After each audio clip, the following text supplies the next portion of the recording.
Hello students, a very good evening to all of you. आज हम आपके साथ में साइकोलॉजी की पहली क्लास शेयर करने वाले हैं and in this video we are going to understand the chapters of class 11th and 12th psychology. इस वीडियो में हम अपने बेसिक टॉपिक्स के बारे में बात करने वाले हैं कि किस चैप्टर में किस टॉपिक के बारे में हम समझने वाले हैं, राइट। हम अपनी वीडियो को क्लास 11th की NCERT बुक के चैप्टर से स्टार्ट करने वाले हैं, ठीक है। तो जो हमारा फर्स्ट चैप्टर है in the class 11 psychology book, that is understanding psychology. In this chapter we are going to understand the basic concepts of psychology.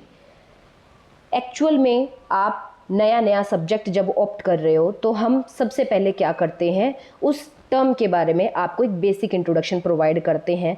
वही सेम चीज़ें आपका फर्स्ट चैप्टर आपको प्रोवाइड करेगा, ठीक है। In the first chapter we are going to understand the basic concepts of psychology. After that हम nature of psychology को समझेंगे कि एक्चुअल में जो साइकोलॉजी सब्जेक्ट है उसका कैसा नेचर है, ठीक है। साइकोलॉजी एज अ डिसिप्लिन और we can say that psychology as a subject, उसके पीछे की हमारी क्या नीड्स हैं, ठीक है। हमने साइकोलॉजी को एज अ सब्जेक्ट क्यों इंट्रोड्यूस किया है। Second one is psychology as a natural science. So what is the relationship between the psychology subject and the natural science? Psychology और साइंस के बीच का रिलेशनशिप हमें इस चैप्टर में देखने को मिलेगा। Third one is psychology as a social science. हम इस चैप्टर में जो सबसे बड़ा टॉपिक है, कहीं ना कहीं हम ये भी समझने वाले हैं कि साइकोलॉजी का सोशल साइंस से कैसा रिलेशन है, ठीक है, और ये आपस में एक दूसरे को कितना ज़्यादा अफेक्ट करते हैं। Next one is understanding mind and behaviour.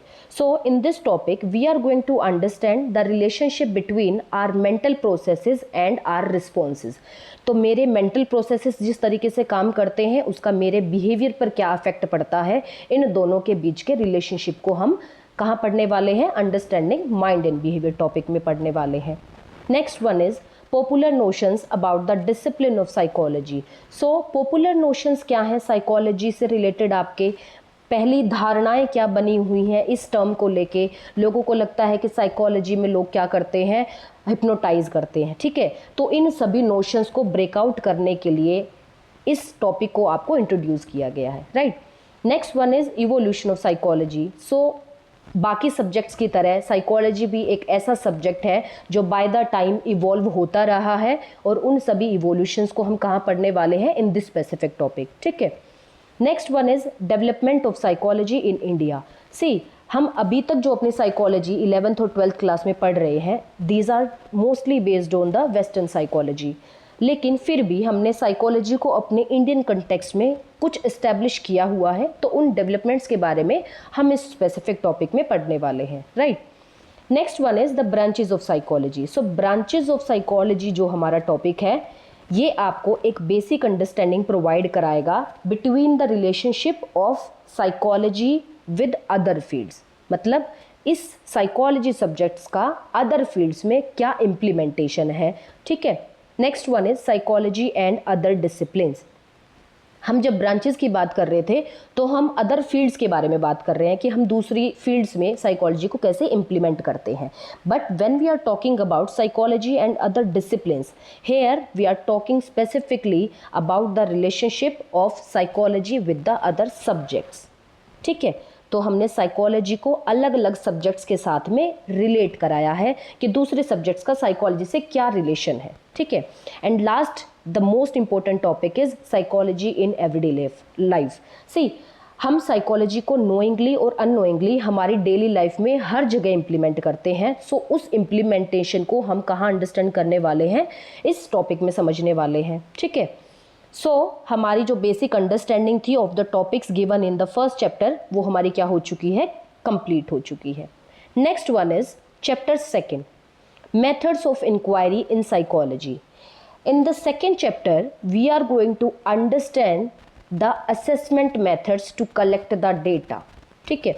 हम जब साइकोलॉजी की बात करते हैं तो कुछ ऐसे एट्रीब्यूट्स होते हैं जिनको हमें समझना होता है, ठीक है, such as your personality, your intelligence, your motivation level. तो इन सभी एट्रीब्यूट्स को समझने के लिए हमें कुछ मेथड्स इंट्रोड्यूस किए गए हैं फ्रॉम द साइकोलॉजी सब्जेक्ट। सो उन मेथड्स के बारे में हम यहाँ पर बात करने वाले हैं कि कौन कौन से मेथड्स के थ्रू हम किसी भी सब्जेक्ट का डेटा कलेक्ट करते हैं और उस डेटा का क्या नेचर होगा, कौन कौन सा डेटा रेलेवेंट होगा ताकि हम किसी भी सब्जेक्ट के एट्रीब्यूट्स को अंडरस्टैंड कर सकें।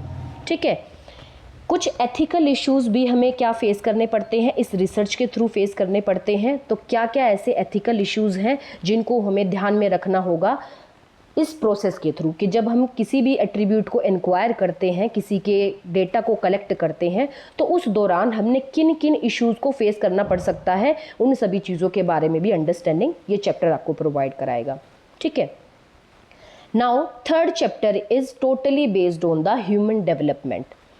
हम थर्ड चैप्टर में एक बेसिक अंडरस्टैंडिंग प्रोवाइड करेंगे द मीनिंग ऑफ डेवलपमेंट, कि हम कैसे कैसे डेवलप होते हैं।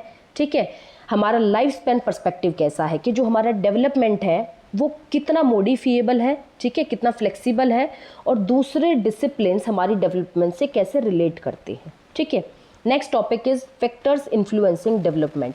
In this specific topic, we are going to understand what are the different factors that influence your developmental period. तो हर एक एज पे या हर एक स्टेज पे कुछ फैक्टर्स ऐसे होते हैं जो आपकी डेवलपमेंट को कहीं ना कहीं क्या करते हैं, इन्फ्लुएंस करते हैं, इम्पैक्ट करते हैं। तो उन फैक्टर्स के बारे में हम इस टॉपिक में पढ़ने वाले हैं। ठीक है, next one is context of development. तो हम स्पेसिफिकली डेवलपमेंट का कंटेक्स्ट समझने वाले हैं कि वो किस चीज़ के बारे में बात करता है, किस चीज़ पर सबसे ज़्यादा फोकस करता है, कि किन डिफरेंट फील्ड्स में आप डेवलप होते हो। ठीक है, next one is overview of developmental stages. तो हम इस टॉपिक में वो सारी स्टेजेस समझने वाले हैं कि कैसे कैसे एक इंडिविजुअल डेवलप होता है और उस स्पेसिफिक एज में क्या क्या चेंजेस उसकी बॉडी में देखने को मिलते हैं। सिर्फ और सिर्फ हम फिजिकल डेवलपमेंट की बात नहीं करेंगे इस टॉपिक में, हम ओवरऑल डेवलपमेंट्स के बारे में बात करेंगे, such as our social development, moral development, physical development, mental development, बहुत सारी ऐसी डेवलपमेंट होंगी। ठीक है, next up is chapter fourth, that is sensory, attentional and perceptual processes. ये चैप्टर आपको एक ऐसे टॉपिक के बारे में अंडरस्टैंडिंग प्रोवाइड कराएगा जिसके बारे में आप सिर्फ और सिर्फ क्या होता है, आपको समझ में आता है कि अच्छा मैं अटेंटिव हूँ, दैट्स इट, मेरा परसेप्शन फॉर्म हो चुका है, मेरा किसी इन्फॉर्मेशन को लेकर नज़रिया बन चुका है। लेकिन वो जो डीप अंडरस्टैंडिंग है वो आपको इन चैप्टर्स के, इन टॉपिक्स के थ्रू देखने को मिलेगी। ठीक है, so in this chapter we are going to understand how do we know our world. मैं अपने आसपास के एनवायरनमेंट को कैसे समझती हूँ। ठीक है, next one is our sense modalities. मेरे डिफरेंट सेंस ऑर्गन्स मुझे कैसे हेल्प आउट करते हैं, ठीक है, ताकि मैं अपने आसपास के एनवायरनमेंट को समझ सकूँ। Next is different types of attention, selective attention, sustained attention. Selective attention का आपको कंसेप्ट बताया जाएगा कि एक्चुअल में सिलेक्टिव अटेंशन क्या होती है, and same goes with the sustained attention. Next topic is perceptual processes. आपका जो नज़रिया है अपने एनवायरनमेंट को लेके वो कैसे फॉर्म होता है, कैसे अलग अलग थियरीज हेल्प आउट करती हैं आपको आपका परसेप्शन फॉर्म करने में। ठीक है, next topic is the perceiver.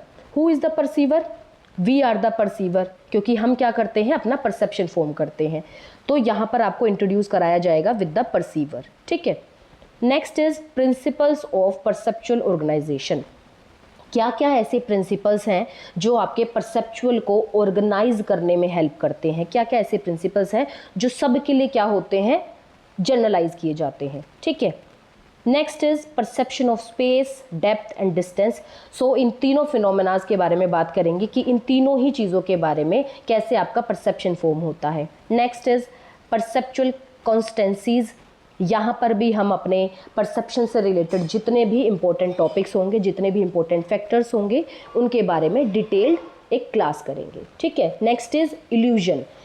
हम यहाँ पर अपने इल्यूजन्स के बारे में बात करेंगे कि एक्चुअल में इल्यूजन्स कैसे फॉर्म होती है और हम उसको कैसे परसीव करते हैं। And last one is the impact of the society and culture on the perception, कि मेरे परसेप्शन फॉर्मेशन में मेरी सोसाइटी एंड कल्चर ने क्या इन्फ्लुएंस किया है, कैसे वो मुझे इम्पैक्ट करती है। Right, next chapter is the learning. So इस चैप्टर में आपको कुछ इंपॉर्टेंट थियोरीज पढ़ने को मिलेंगी और बहुत इंटरेस्टिंग चैप्टर होगा जहाँ पर आप एक कंसेप्ट के बारे में समझेंगे, दैट इज़ लर्निंग। नेचर क्या है लर्निंग का, वही कंसेप्ट बताया जाएगा, एक बेसिक इंट्रोडक्शन दिया जाएगा कि एक्चुअल में लर्निंग होती क्या है। ठीक है। Next one is classical conditioning. तो क्या क्या ऐसे पैरामीटर्स हैं जहां पर हम अपने लर्निंग करते हैं या कंडीशनिंग करते हैं। ठीक है, तो हम कुछ इंपॉर्टेंट लर्निंग्स के बारे में बात करेंगे। That is classical conditioning. It is a basically classical approach to learn something, कि किसी भी बिहेवियर को लर्न करने के लिए एक क्लासिक अप्रोच होगी, जिसको हम क्या बोलते हैं, क्लासिकल कंडीशनिंग बोलते हैं। नेक्स्ट इज ऑपरेंट कंडीशनिंग, जहां पर आपको एक कंसेप्ट के बारे में बताया जाएगा। That is the most important topic, reinforcement. ठीक है। नेक्स्ट इज ऑब्जर्वेशन लर्निंग, कि आप ऑब्जर्वेशन के थ्रू किसी भी बिहेवियर को कैसे लर्न कर लेते हैं। नेक्स्ट इज कॉग्निटिव लर्निंग, कि आपकी लर्निंग तो हो रही है लेकिन उसका मेंटल प्रोसेसेस से क्या रिलेशनशिप है, उसको हम यहाँ पर अंडरस्टैंड करेंगे। नेक्स्ट इज वर्बल लर्निंग, तो वर्ड्स के थ्रू आप कैसे लर्न कर सकते हैं, कैसे बेटर लर्निंग होगी आपकी। नेक्स्ट इज स्किल लर्निंग, तो आप जब किसी भी स्किल को लर्न करते हैं उसके पीछे की क्या क्या प्रोसेसेस होती हैं, वो सभी प्रोसेसेस आप इस चैप्टर में पढ़ने वाले हैं। Right. Next one is factors facilitating learning. तो जब आप किसी भी चीज़ को लर्न करते हैं, क्या क्या ऐसे इंपॉर्टेंट फैक्टर्स हैं जो आपको हेल्प आउट करते हैं to learn something better way. ठीक है। एंड लास्ट वन इज, बहुत लोग ऐसे होते हैं जो कि क्या करते हैं, कुछ डिफ़िकल्टीज़ फेस करते हैं टू लर्न समथिंग। तो अगर वो बहुत ही हाई लेवल पर वो डेफिशिएंसी आती है तो हम उनको क्या बोलते हैं, लर्निंग डिसेबिलिटीज़ बोलते हैं। तो हम कुछ लर्निंग डिसेबिलिटीज़ के बारे में भी यहाँ पर डिस्कस करने वाले हैं। ठीक है। Next chapter is human memory. सबसे इंटरेस्टिंग चैप्टर आपकी मेमोरी के बारे में, कि हम जब किसी भी इंफॉर्मेशन को लर्न करते हैं, हम सेंसरी मेमोरी के बारे में बात करेंगे, हम शॉर्ट टर्म मेमोरी के बारे में बात करेंगे, हम लॉन्ग टर्म मेमोरीज़ के बारे में बात करेंगे। तो डिफरेंट सिस्टम्स यहाँ पर आपको समझने को मिलेंगे कि कैसे हायरार्किकल हम अपनी मेमोरी को यूज़ करते हैं। ठीक है। नेक्स्ट वन इज, आपको हम यहाँ पर फॉरगेटिंग कंसेप्ट्स के बारे में भी इंट्रोड्यूस कराएंगे, कि अगर आप कोई भी चीज़ लर्न कर रहे हैं, जैसे हमने अभी अपने चैप्टर 5 में लर्निंग के बारे में बात की कि आपने लर्निंग तो कर लिया है लेकिन वो फॉरगेट कैसे हो जाता है, वो आप भूल कैसे जाते हो, तो उसके पीछे के हम कुछ कॉज जानेंगे थ्रू सम थियोरीज, कि कुछ थियोरीज होती हैं जो कि आपको आपकी लर्निंग के जो भी कंसेप्ट होते हैं उनको क्या कराती हैं, फॉरगेट करा देती हैं। ठीक है। Next one is enhancing memories. What are the specific factors that helps to enhance your memory, कि मेरी मेमोरी को एनहेंस करने में क्या क्या चीज़ें बहुत इंपॉर्टेंट होंगी, तो हम उस पर कैसे वर्कआउट कर सकते हैं। ठीक है। Next chapter is thinking chapter. So सबसे छोटा चैप्टर है और इसमें जितने भी कंसेप्ट्स होंगे बहुत ही लिमिटेड कंसेप्ट्स हैं, लेकिन वो आपके लिए बहुत ज़्यादा इंपॉर्टेंट है। ठीक है। So first topic is nature of thinking. So हम सबसे पहले वही बात कर रहे थे कि आपको 11th क्लास की साइकोलॉजी बुक में एक बेसिक अंडरस्टैंडिंग प्रोवाइड कराई जा रही है of all the psychological attributes. तो जितने भी साइकोलॉजिकल एट्रीब्यूट्स हैं यहाँ पर आपको अभी डिस्कस किए गए हैं, लर्निंग है, मेमोरी है, वो सारे क्या हैं, आपके साइकोलॉजिकल एट्रीब्यूट्स हैं। So same goes with thinking. तो यहाँ पर भी आपको सबसे पहले क्या किया जाएगा, थिंकिंग का एक बेसिक अंडरस्टैंडिंग प्रोवाइड की जाएगी। बाद में आपको कुछ ऐसी एबिलिटीज़ जो आपने इनकलकेट कर ली हैं, उन एबिलिटीज़ के बारे में यहाँ पर डिस्कशन किया जाएगा। The ability to solve the problems, the ability to reason, the ability to making some kind of decision. तो इन सभी चीज़ों के बारे में हम चैप्टर 7 थिंकिंग में बात करने वाले हैं। ठीक है। Next one is the nature and process of creative thinking. So यहाँ पर हम क्या समझने वाले हैं कि थिंकिंग का क्रिएटिव थिंकिंग से क्या रिलेशनशिप है। ठीक है। और कैसे कोई बेसिक थिंकिंग हमारी क्रिएटिव थिंकिंग में कन्वर्ट हो जाती है। Right. And last topic is thought and language. तो हमारी थिंकिंग और हमारी लैंग्वेज का क्या आपस में रिलेशनशिप है और कितना ज़्यादा एक दूसरे को क्या करती है, इम्पैक्ट करती है। ठीक है। Last chapter is motivation and emotion. So in this chapter we are going to understand the basic concepts of motivation as well as some theories. तो हम यहाँ पर टाइप्स ऑफ मोटिव्स के बारे में पढ़ेंगे कि क्या क्या ऐसे मोटिव्स होते हैं टू डायरेक्ट योर बिहेवियर। ठीक है। Next one is the most important topic is Maslow's hierarchy of needs. इस टॉपिक में आपको कुछ नीड्स के बारे में बताया जाएगा टू फुलफिल। ठीक है। उनका फुलफिलमेंट बहुत ज़्यादा ज़रूरी है to motivated, to get motivated. ठीक है। तो हम इस चैप्टर में ये सारी चीज़ें समझने वाले हैं and you need to work on all the chapters. हम अपनी वीडियोस के थ्रू आपको बहुत अच्छी अंडरस्टैंडिंग प्रोवाइड करेंगे ऑफ ऑल दीज चैप्टर्स। आपको सिर्फ और सिर्फ क्या करना है, बहुत ही कीनली इन चैप्टर्स को अंडरस्टैंड करना है और एक अच्छी अंडरस्टैंडिंग बनानी है। If you are having any kind of doubt you can let us know also, ताकि हम उन पे और ज़्यादा वर्क कर सकें, ठीक है। And thank you so much for all the support and okay bye.